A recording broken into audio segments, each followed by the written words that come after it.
Hello friends, welcome to சமையல் room. இன்றைக்கி வந்து Kerala road side snacks variety தான் நம்ம செய்ய போகிறோம். அதுக்கு நான் வந்து ஒரு 2 ஸ்பூன் வந்து நாட்டு சர்க்கரை எடுத்திருக்கேன்.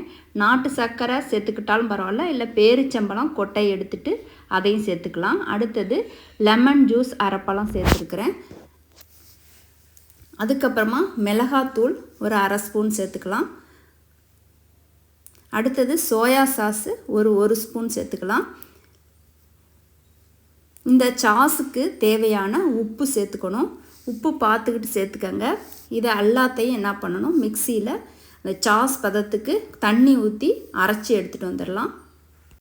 இப்போ இது எல்லாத்தையும் சாஸ் கன்சிஸ்டன்சிக்கு அரைச்சி எடுத்துகிட்டு வந்துடலாம். தேவைப்பட்டால் தண்ணி சேர்த்துக்கங்க. ஒரு அகலமான பாத்திரத்தில் முறுக்கை போட்டுக்கலாம். முறுக்கு வந்து கடையில் வாங்கின முறுக்கு தான், ஆனால் சாஸ் வந்து நாம் செஞ்சது.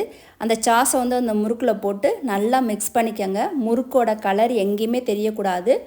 நல்லா மிக்ஸ் பண்ணிவிட்டு ஊற வச்சு சாப்பிட்டு பாருங்கள். சும்மா சூப்பராக அட்டகாசமாக இருக்கும். நீங்களும் செஞ்சு சாப்பிட்டு பாருங்கள்.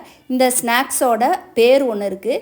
இந்த ஸ்நாக்ஸோட பேர் யாருக்காவது தெரிஞ்சிச்சுன்னா கமெண்ட் பாக்ஸில் கமெண்ட் பண்ணுங்கள். இந்த ரெசிபி பிடிச்சிருந்தால் லைக் பண்ணுங்கள், ஷேர் பண்ணுங்கள், கமெண்ட் பண்ணுங்கள். மறக்காமல் சமையல் ரூமுக்கு சப்ஸ்கிரைப் பண்ணுங்கள். நம்ம ஊரில் வந்து பானிபூரி, பேல்பூரி மாதிரி Kerala side road side snacks variety.